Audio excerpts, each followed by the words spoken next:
subscribe, knock the bell, like, comment, and share. Thank you. Wonders shall never end. Yesterday night make am 1 month wey be say Lekki toll gate massacre happen, and na that same yesterday night this army come open mouth talk say yes, they shoot, but na Sanwo order the shooting. All right, my people, before I will continue, good morning, my amazing people. Good afternoon, good evening. I greet you all according to your time. I remain your humble girl, Anointed Lady TV. If you are new to this channel, you are highly welcome.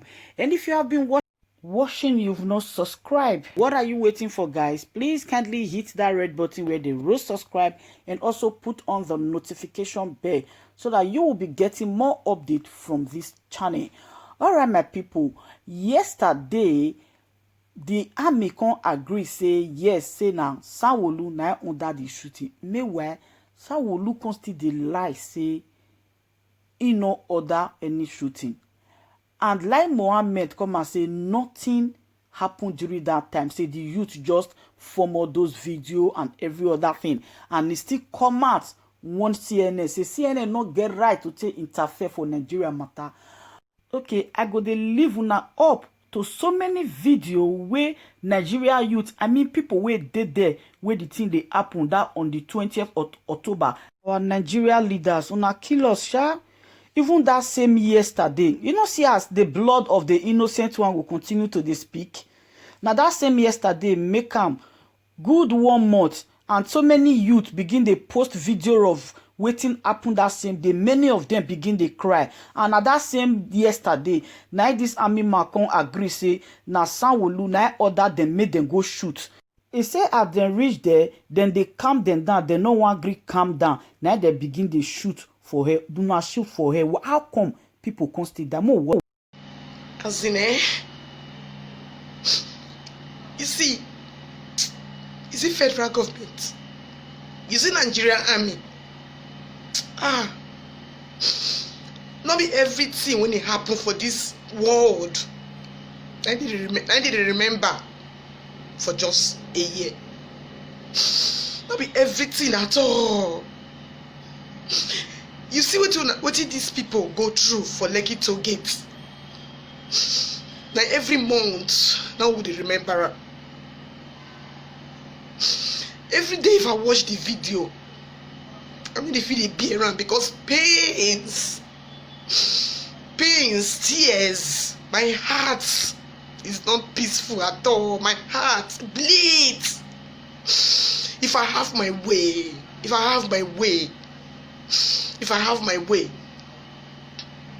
I will make sure that I silence all government officials. If I have my way, I will start from the president. Because at the recent news, they said that it's only the president that can command army, and that is the truth. Army cannot leave their barracks to where a youth that is in a country, a youth of a country, or because of political desire that you people have, or because of the useless money Lagos states, Mr. Tinubu, because of the useless money you are collecting in toll gate, you and governor of Lagos, because of the useless money you are collecting on toll gate, that is why the peaceful protesters, the youth, were protesting for their own betterment. You send your army to go there to shoot at them, even when they are holding Nigeria flag. You people still go ahead and begin to shoot. Must you shoot? Who are you shooting? Are you shooting a citizen of a country that is protesting because they are youth? Because you feel that you have lost a lot in Lekki toll gate on the 20th of this month. 20th of this month, I watched the video again. The more I watched the video, my heart began to get hardened. Mr. President, if I have my way, I will kill you. If I have my way, I will murder all bad leaders in this country. If I know that the youth can ever speak, This would have been done for years so that there will be freedom in this country.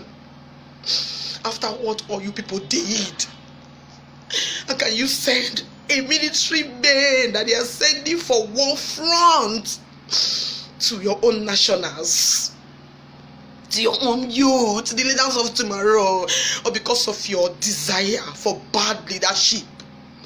After that, Governor Sanwo, you want to tell me that you are not aware when this army were going there? Are you not aware? Even though if there is talks, must they shoot? Why did you send army? Mr. Sanwo, whether you like it or not, you must answer the query. You must face the law, the international law. You will face it. You must face it. International law, you should make sure you descend on Buhari. Buhari need to die. Buhari need to die because he's no longer alive. He need to die. You can't come and kill my brothers and sisters. The worst part of all, people are denying. The deniers denies everywhere. The army deny, the police deny, the governor deny, the president who don't even know what he's talking about. Must you send army to your citizens? Are they fighting war? Even though they were talks, are the talks not youth? Are they not Nigerians? Are they not citizens? Are they not nationals? Police, you said that you cannot wear your uniform in the public. You are lying. I'm seeing you guys, people are wearing your uniform in the public because you are doing the job in a style. Police, let me just let this to you, all police officials. The IG is telling you to go back to work. See, this Mr. IG, if you know what is good for you, go and reform your men. Make sure you refund them. Fight for their salary, Mr. IG. What is your problem? Fight for their salary. When have you talked about their salary? Are you increasing their salary? You politicians are killing Nigerians silently. People are silent in Nigeria just like that. That you go back to work. Have you even talking about their salary? Have you even talking about their welfare? Do you know how they fare? Do you know what the least policeman do? Do you know how they feed their family? Do you know what they go through? You expose them to the society. What you care about is how they will go back, so they will be extracting money from the road users, vehicle users, that will be extracting money from them to come and give to you. That you will be on your seat in Abuja, turning from one place to another, going from private jet to private jet. I swear you, Mr. Buhari, you will die. You will die in miserable death. Do you know what you did to the youth? What you did to the youth? What you did to the youth? The blood, the innocent blood that have wasted, that will definitely eat you up. Your life will be miserable, Mr. Buhari. Anybody I thought that is involved in that Lekki toll gate shooting, their life will be miserable. The reason why there was a fight in Lagos because of the lives that was lost in that Lekki toll gate. That was where war burst out. Every bad leaders in this country, people will suffer. You will suffer. Even at your death, you will suffer. Your children will reap evil. The blood of innocent souls, even as you are speaking against us. Then for you lawyer, Ekene Chukwu, I swear you, if you know you are bold enough, come close to me. I will end you and end your career. I will end you and end your career. I swear you. Just watch. You people should watch. You people think you are stopping us from the next different protests. People are not stopping us. We are only trying to be calm, to see what the international laws, what they are doing. They are the people that is even calming us down, not even you, because we cannot be in our country and become a slave. You send army to us. The army have been brutal. You denied it. That as in the first time you denied it, army was even accusing Sanwo that why is he denying them, that he was one that commanded them to come. Sanwo is also denying that he's not even aware of it. I swear you bad government. I swear you bad government. I'm a soft woman, but when I see oppressed, it touched me to my heart. People that hold Nigeria flag, that means Nigeria flag is not even useful anymore. You, Mr. President, you say you are alive. You cannot come out to come and address your youth, the youth of your own country. Rather, you feel that you will instruct army to come and be shooting. Okay, fine. What do you think? You ask military men that fight war, they go for that military men that is made to go for war front. You ask them to come and meet peaceful protesters. What do you expect? Do you expect them to come there and be singing songs? Do you expect them to come there and be praising them? And you know some of this army, they are like cow. They don't even understand English. All they know is fire, storm. That is all they know. Yet you sent them. Mr. President, Sanwo, Oga Sanwo, whoever, the army commander, I swear you guys, if the international law allow you guys to go to die this case, then we have no option than to come up with another protest. Then by then, let the army come and use cutlass to slaughter us. And as I said, if I know that the youth can speak, we would have done this ever now. But to all glory, it is God's time. It is when God wanted it to happen. That is when it took place. I bet you guys, if I have my way, I will start from the president. Police, people should be wise. Don't allow the IG.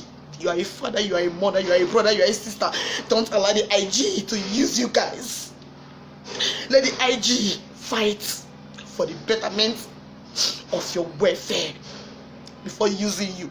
It's not do or die. You must not die as a policeman. You can still change a job. You can still change your job. Okay? Mr. President, Sanwo, Army Chief Commander, I bet you guys, you will definitely see the blood of the innocent in your dream, even when you have gone.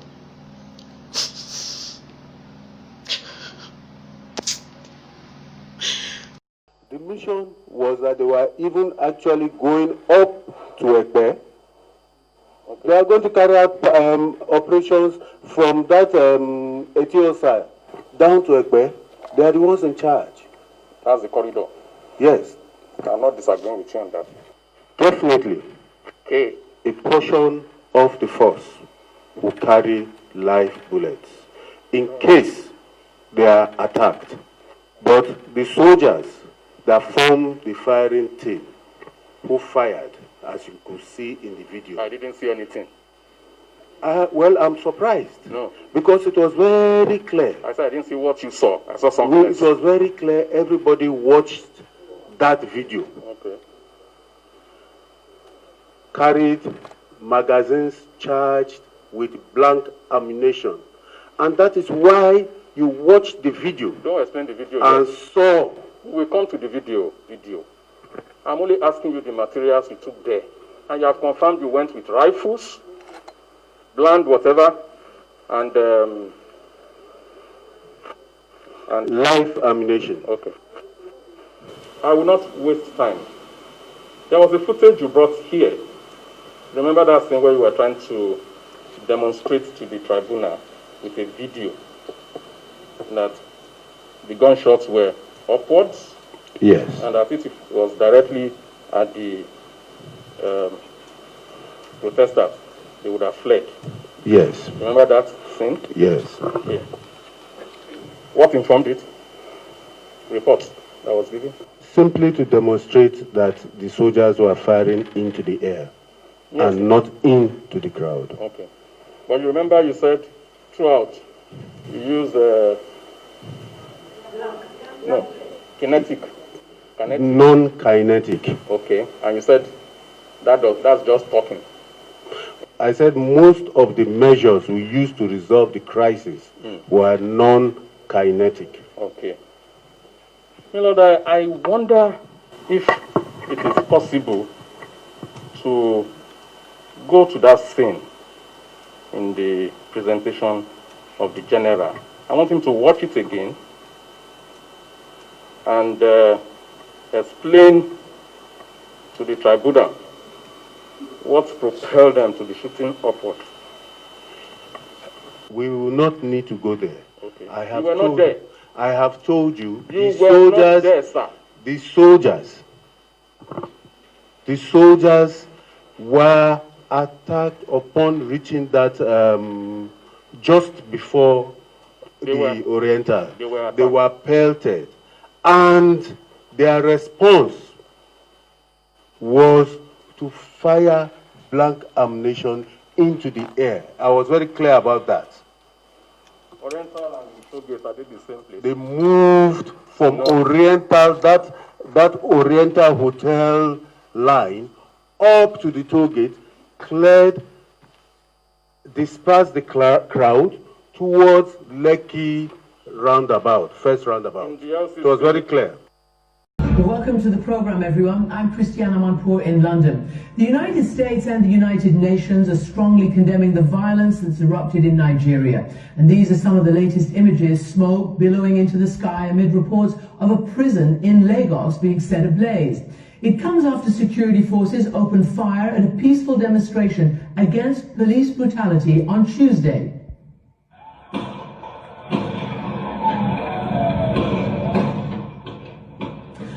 Witnesses and Amnesty International say at least 12 demonstrators were killed in Lagos, which is Africa's most populous city.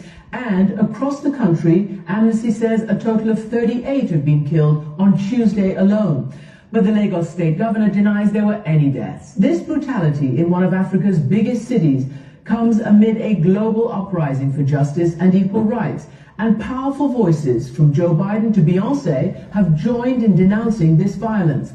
Activist and renowned rapper Folarin Falana, better known by his stage name Falz, led one of the first protests 2 weeks ago, and he's been taking part ever since. And he's joining me now from Lagos. Falz, welcome to the program. We're coming to you because you've obviously got, the pulse of the people. You've got 7 million Instagram followers, and you have been organizing some of these protests and joining in. Can you tell me how this all started? What turned this city into violence?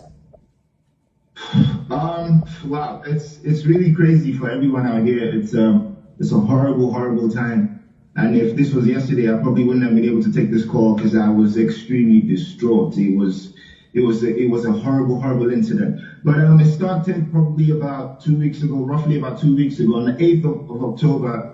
Myself and another artist named Runtown, we had shared on our Twitter and Instagram pages that we were going to do a walk, just a march, a peaceful protest against all forms of police brutality, all forms of police misconduct in general. And we did that with the hashtag #EndSARS. The hashtag was already in existence. This is something that was already a big thing on social media, but no one had actually gone ahead to do a physical protest. So we decided to take that extra step. So we went out on the 8th, I think it was a Tuesday. We went out and probably were expecting maybe around about 50, 100 people, but probably got around about 2,000 people or so that came out on that very day. And it was huge. We did a march to a police station which has some high-ranking officers here in Lagos, and we handed in a petition just saying that the youth as a group were very, very unhappy with the way things were going, and we were really furious about police brutality, police harassment, police extortion, and enough is enough. Basically, everyone was standing up. Everyone was lending their voice to this particular cause. So from that day up until now, back to back, it's been a different state in the country, because there's 36 states in total. Right. But apart from that very one on that day, we didn't even have to call for people to come out in other states. Everyone just trooped out, and on their own. It's been crazy. It's been really crazy. Falz? Yeah. Let me just interrupt you a bit because I just want to ask you so that our viewers are clear. End SARS is the hashtag and it's the movement. SARS, for everybody to understand, is a special police unit, right? It's a special anti-robbery squad. What is it about them? And apparently they're not in uniform, they're plain clothes, and for years you have been protesting against them. What is it that you're actually protesting? What do they do? It's all forms of violence. It's all forms of brutality, and the offences that they're supposed to be protecting us against is pretty much the offences they end up committing. The SARS stands for State Anti-Robbery Squad, but they're committing the armed robbery, because we hear about numerous cases where they stop young people just because you look fresh, just because you look young and you look like you're making a lot of money. They'll stop you, they'll harass you, they'll go through your phone, and sometimes they search for messages from your bank, for example, so they could see your bank account balance. And when they do that, they drive you to an ATM, get you to withdraw money, and before they let you go, if they can't get money off you, they lock you up. We hear about several cases where they locked people up and those people disappeared because they were eventually killed. So it's really crazy. If you're not as lucky when you encounter them, they could shoot you on the spot. It's all forms of violence. They beat people up. They torture people. They murder. They commit armed robbery. It's everything. And there have been so many cases. Since about 2017. Let me ask you a question, because you're right, this has been going on since about 2017. Now, as you know, the state governor in Lagos has denied that there were any deaths, although despite video, despite Amnesty International and eyewitnesses, the Nigerian military, or at least a wing of it, the army has said it's fake news, and they don't believe it. But here's what your president has said, because to an extent he says that he's heard you, and these forces should have been off the street, he says. Can we just play a little bit from his speech?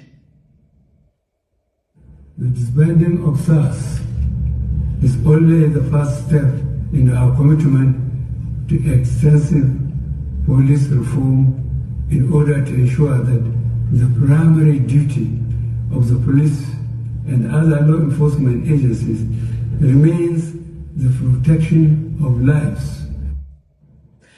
Falz, what do you make of that, and how much stock do you put in the pledges for police reform?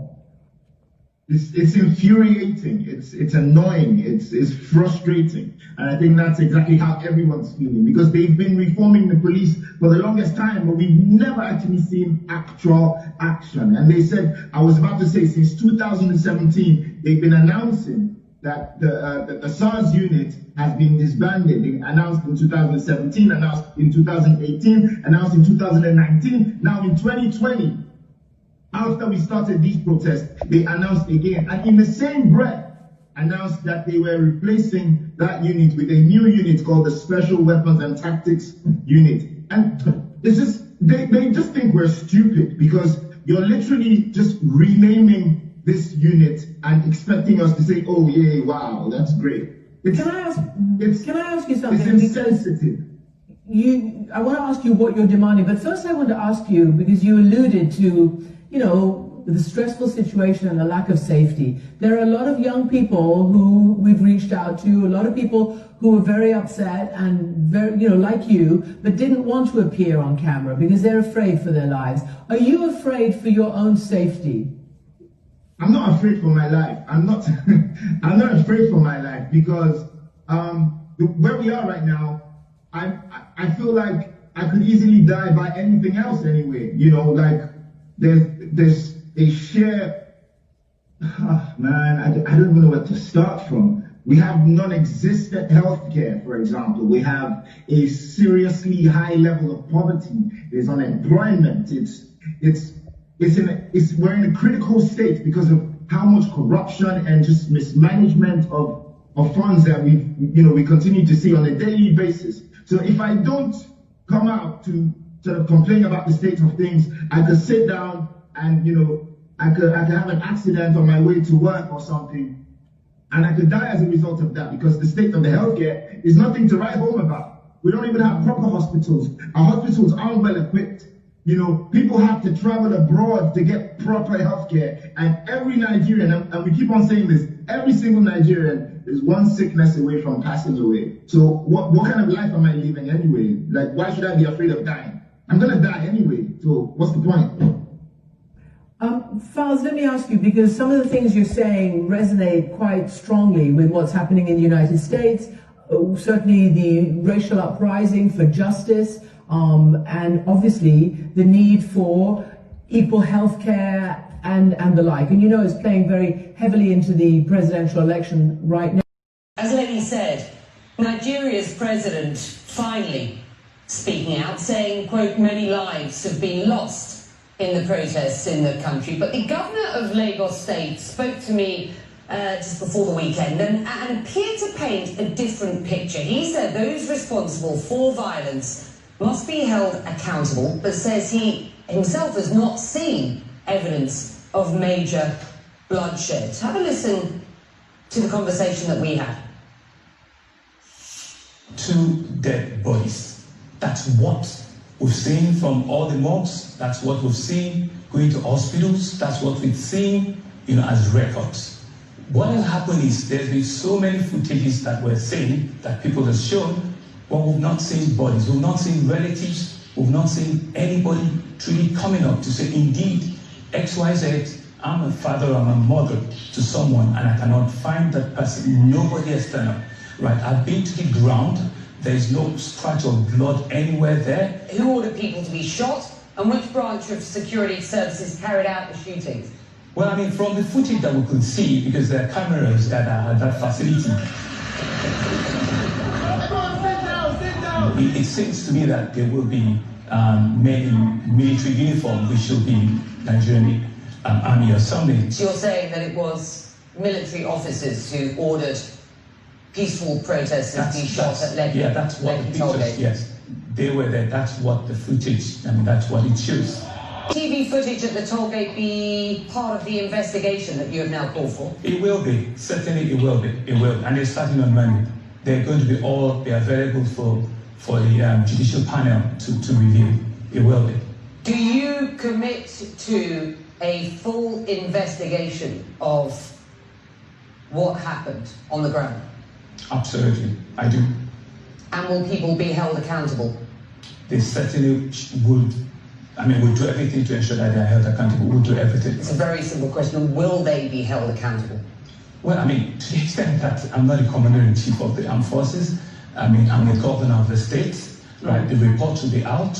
We will channel the report to all the relevant authorities in the state to ensure that everyone that is found culpable is accountable for their acts.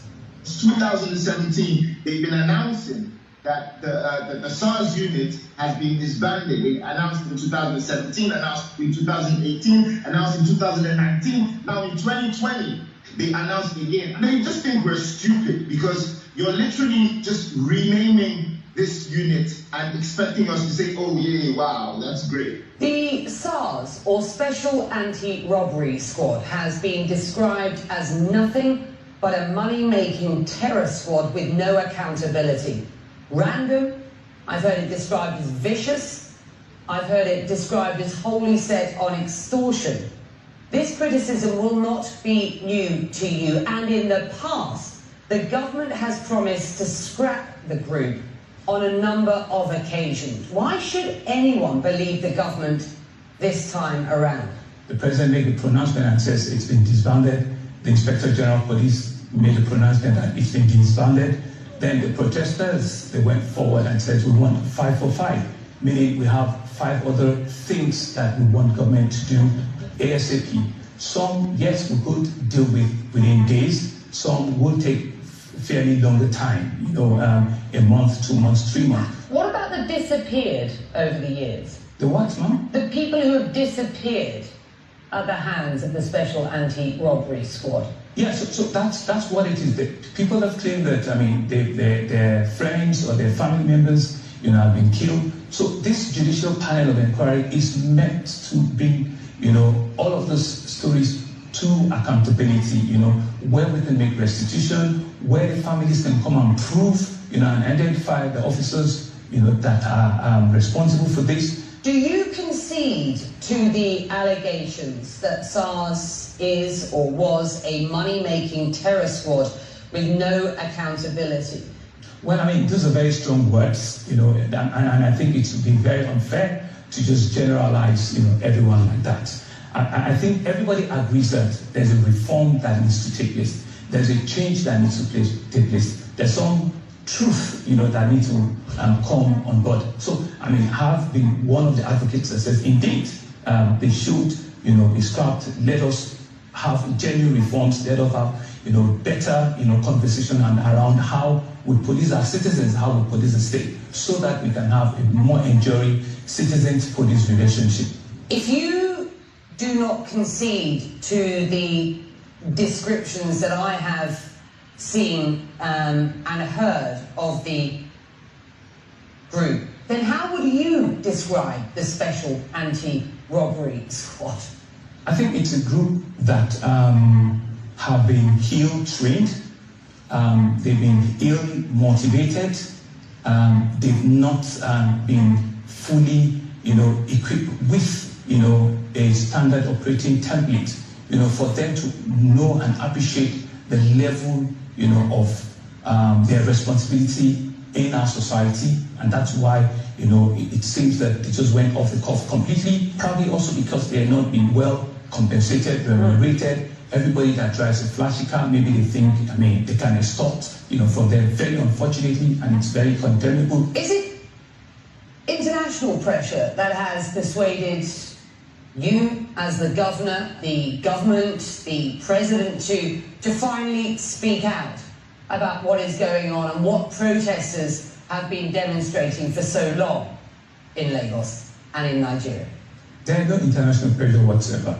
These are genuine protesters that we all believe, we all acknowledge. I was the only first governor, amongst them, with due respect to all my other colleagues who all came out to meet with them. I was the first that led from the front. I carried the NSAD flag, with them. I met with them twice, and we all had the rally together. We all walked together. Do you genuinely believe that there will be change as a result of what has happened over the past couple of weeks? I mean, there seems no genuine... I genuinely, Becky, I genuinely believe there will be change for two reasons. One, what had happened, especially in Lagos, is extremely unimaginable. That's number one. Number two, it was a clear call, for all of us in government, especially, understanding and realizing, what the youth, what they truly want us to be doing, so it hit all of us like a thunderbolt, and it was just, a wake-up call. A clarion call to all of us in government. The Lagos State Governor told me reactions to the unrest in Nigeria have been widespread. It isn't true to say there hasn't been international condemnation of this, because there really has. On Sunday, Pope Francis called on his faithful to pray for Nigeria and said he is deeply concerned about the violence between police and young protesters. And Formula One driver Lewis Hamilton called police brutality in Nigeria a human rights crisis, posting a photo of himself in a #EndSARS t-shirt. Let's get you up to speed on some of the other stories.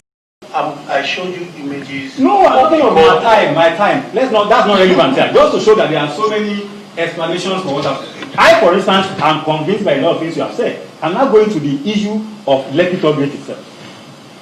Now, when you deploy your personnel on operation, are they normally debriefed? They are briefed. Do they debrief them when they come back? Is after. That's what I'm saying. Yes, of course. They are debriefed. Because you use it for lessons learned. Thank you very much. So that's where I'm going. You have confirmed here, sir, that your personnel actually goes to Lekki toll gate, and that the interaction did not involve anything that would have been counted as breach of rule of engagement. Yes. And what you showed us here speaks to that. Now, I'm asking you, when you debriefed them, was there a report of any fatality or casualty? None. So you can see we are not really fighting. I just want us to get the truth. No, rather than that,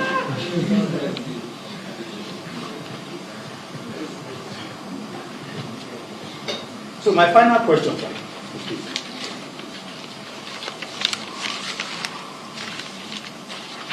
is the phase 4, what do you call phase 4?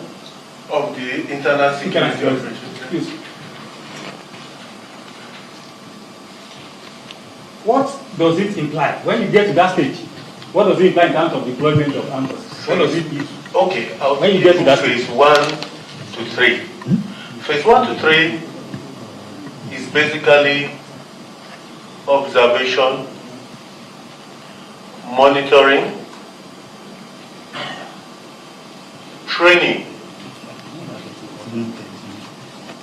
and readiness for deployment.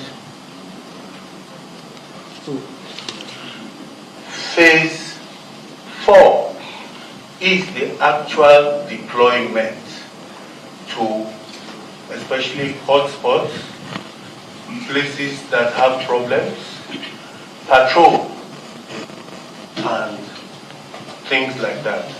We are currently in phase 4. Now, phase 4 call. Who makes that call? Is it a military decision or decision by a governor of the state? Who makes the call of that we are now at phase 4? Guys, boys, move. Now, before phase 4 is activated, yes, the governor will have sought permission or made a few calls or transmitted a letter to the president, or in this case, even to the chief of army staff. The governor indeed called even the chief of staff to the president. Thank you very much. Thank you very much. Now, that stage of the governor is still part of phase 3. Because the decision that will come after that, no, please, let's get this clear. The decision of the government, say, look, this thing is out of our hands, the police are overwhelmed, the threat is real, we need additional force. It then makes, it's a request, it's not a demand, it makes a request. Is that not so? Yes. And the governor, if Mr. President takes a decision, whether that request as at that time was warranted. Is that not so? Is a call from Mr. President. Even if you send it to Chief of Army Staff, it still has to clear with Mr. President. You know, I've read the section of the Constitution about. So when the governor, after a Security Council meeting on Monday 19th, at which I've explained to you who appeared, a decision was taken that the situation warranted a coffee. You have confirmed here that the governor tried to get Mr. President, and he also tried to get Chief of Army Staff. You have confirmed that? I didn't say Mr. President. I know he spoke to the Chief of Staff, the President. Okay. He spoke to the Chief of Army Staff, and he spoke to the GOC 81 Division. Also, before then, he had spoken to the Commander 9 Brigade. But the Commander 9 Brigade does not have the power to deploy troops in that. I'm very happy with what you are saying. Now, with all these calls, the governor has no preemptive power to impose his will on them. They have to assess it for their own professional judgment, whether his request makes sense or not. Am I right, sir? That's why he had to make the request. So this is the decision on ground, sir. Please, Chief of Staff to the President, let me inform the President, this is where we are. Chief of Army Staff, this is where we are. Then they take a decision after looking at it, supported by your intelligence, Security Council, everything, and say, look, it is necessary. And the governor is involved in that decision. No. Just please, don't, General, let's not dabble into politics and constitutionalism. It is not politics. Hold on, sir. I asked you before that when the president makes an order in terms of security in the state, the governor has no right to veto it. He must comply. You know, I read that to you. Now, what I'm saying is like this. The request to deploy armed forces by a governor is just what it is, a request. The decision, the call, whether that will be done, is left to Commander-in-Chief and his line officers.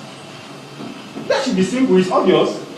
What you are saying yes, sir, is that when the governor yes, calls for intervention, yes, he backs off. No, I'm not. Because of course, I'm not. No. I'm saying that is what I understand. No. That's not what I'm saying. I'm saying that he has to do that because he has no right of command over the forces he requires for security. So he goes to the higher authority and says, "Look, this is where we are. We need it." Then the authority then makes an informed judgment based on the facilities and intelligence, security reports, everything, whether it is necessary. Otherwise, I don't want to go and alarm a community that is this and say there is problem and put military over the place. So what I'm saying is that the last stage for the government is to, after conferring with his security council, like this is a thing that warrants the army to come in, is to now make that request to the commander-in-chief. Because I've said now, he doesn't have line of command with any of your military personnel. He's a political appointee, and he only relates with the head of political authority, which is the president, who doubles as both military, commander-in-chief, and president of the country. So what I'm trying to find out from you is that if Mr. President considered that it was unnecessary for the military to be deployed that day, would the governor be in a position to direct him to go out? If you are aware of the government, no. Obviously, no. Thank you very much. My Lord, that is all for the witness. Thank you very much for watching. I hope you enjoyed this video. Please don't forget to give this video a huge thumb up. Leave your comment below. Just leave your comment and tell me what you think about the video. And one more thing, also share. Like the video and share. And if you never subscribe to this channel, wait till you wait for my amazing people. I beg make una just hit that red button with the right subscribe and put on the notification bell so that you go begin to get many ogbonge news from this channel. Now me, I still remain una sister, una girl, una friend, Anointed Lady TV. Until I come your way again, make una not forget, say I love una, and if una watch this video finish, make una not forget to also subscribe to this channel. Bye bye.